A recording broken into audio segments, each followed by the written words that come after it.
ಅಷ್ಟು ಬಾರಿ ನಮ್ಮ ಮನವಿ ಪತ್ರ ಕೊಟ್ಟಿದ್ದೀನಿ. ಇಲ್ಲಿವರೆಗೂ ನೀವು ಕೆಂಪೇಗೌಡ ರಸ್ತೆ ಮಾಡಿದ್ದಕ್ಕೆ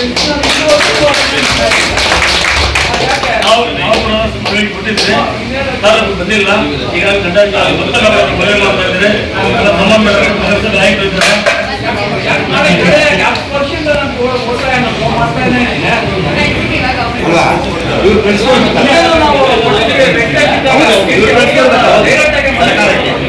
ಆದ್ರೂ ಇದು ತಡವಾಗಿ 10 ವರ್ಷ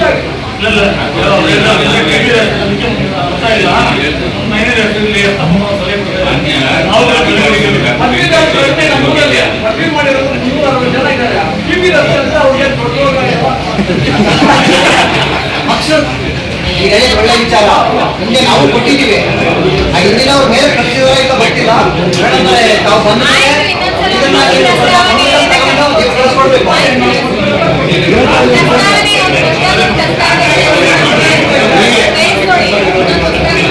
ಈಗ ನಾವು ಮಾಡಿ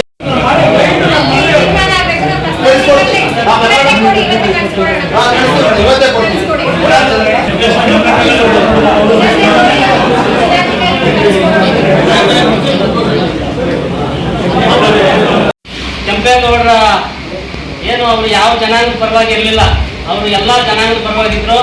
ಹಾಗಾಗಿ ಕೆಂಪೇಗೌಡರ ಅವರು ಏನು ಒಳ್ಳೆ ಕೆಲಸ ಮಾಡಿದ್ದಾರೆ ಅದನ್ನ ಎಲ್ಲ ಶಾಲೆಗಳಲ್ಲಿ ಸರ್ಕಾರ, ನಾನು ಹಿಂದೆನೇ ಹೇಳಿದ್ದೀನಿ BE ಅವ್ರಿಗೆ, ಹಿಂದಿನ ವರ್ಷ ಇದು ಖಾಸಗಿ ಶಾಲೆಗಳಲ್ಲಿ ಕೂಡ ಅವರು ಫೋಟೋ ಇಟ್ಟು ಅವರು ಏನೇನು ಮಾಡಿದ್ದಾರೆ ಅನ್ನೋದನ್ನ ಸ್ವಲ್ಪ ವಿಚಾರ ಮುಗಿಸಿ ಹೇಳ್ಬೇಕು. ಮಕ್ಕಳಿಗೆ ಇವತ್ತಿಂದನೇ ಸ್ವಲ್ಪ ಒಳ್ಳೆ ಏನು, ಯಾಕಂದ್ರೆ ಮಕ್ಕಳು ಇವತ್ತೆಲ್ಲ ಅಡ್ಡದಾರಿಗಿದೆ ಜಾಸ್ತಿ ಆಗಿದೆ, ಅದರಿಂದ ಮೊಬೈಲ್ ಬಂದು. ಹಾಗಾಗಿ ಪ್ರತಿಯೊಬ್ಬರಿಗೂ ಕೂಡ ಈ ಕೆಂಪೇಗೌಡರ ಏನು ಅವರು ರಾಜ್ಯ ಆಳ್ವಿಕೆಯಲ್ಲಿ ಏನೇನು ಮಾಡಿದ್ದಾರೆ, ರಸ್ತೆ ಬದಿಗಳಲ್ಲಿ ಮರಗಳಿರ್ಬೋದು, ಕೆರೆ ಕುಂಟೆಗಳಿರ್ಬೋದು, ದೇವಸ್ಥಾನಗಳಿರ್ಬೋದು, ಅವ್ರು ಏನೇನು ಮಾಡಿದಾರೋ ಅದನ್ನೆಲ್ಲ ಸ್ವಲ್ಪ ಸರ್ಕಾರಿ ಶಾಲೆಗಳು ಹಾಗೂ ಖಾಸಗಿ ಶಾಲೆಗಳು ಕೂಡ ಹೇಳ್ಬೇಕು.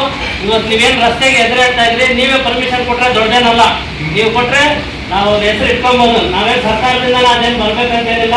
ನೀವು ಪರ್ಮಿಷನ್ ಕೊಟ್ರೆ ನೀವೇ ತಾಲೂಕು ದಂಡಾಧಿಕಾರಿಗಳು ಯಾರು ಹೇಳೋದಷ್ಟಿಲ್ಲ.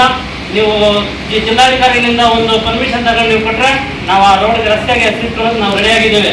ಅದರಿಂದ ಎಲ್ಲ ಇವತ್ತು ಮುಖ್ಯವಾಗಿ ಮಕ್ಕಳು ಒಳ್ಳೆ ದಾರಿಯಲ್ಲಿ ಹೋಗ್ಬೇಕಂದ್ರೆ ಸರ್ಕಾರಿ ಶಾಲೆಗಳು ಹಾಗೂ ಖಾಸಗಿ ಶಾಲೆಗಳಲ್ಲಿ ಮಾತ್ರ ಇವತ್ತು ಕೆಂಪೇಗೌಡರ ಜಯಂತಿ ವಿಚಾರವಾಗಿ ಅವ್ರದ್ದು ಒಂದು ಫೋಟೋ ಇಕ್ಕಿ ಅವ್ರ ವಿಚಾರಧಾರೆಗಳನ್ನ ಹೇಳುವಂತ ಕೆಲಸ ಆಗಬೇಕು. ನಿಮ್ಮ ಕಡೆಯಿಂದ ಈ ಒಂದು ಡೈರೆಕ್ಷನ್ ಕೊಡ್ಬೇಕಂತ ಹೇಳಿ ತಮ್ಮಲ್ಲಿ ಮನವಿ ಮಾಡ್ತಾ ಇದ್ದೀವಿ.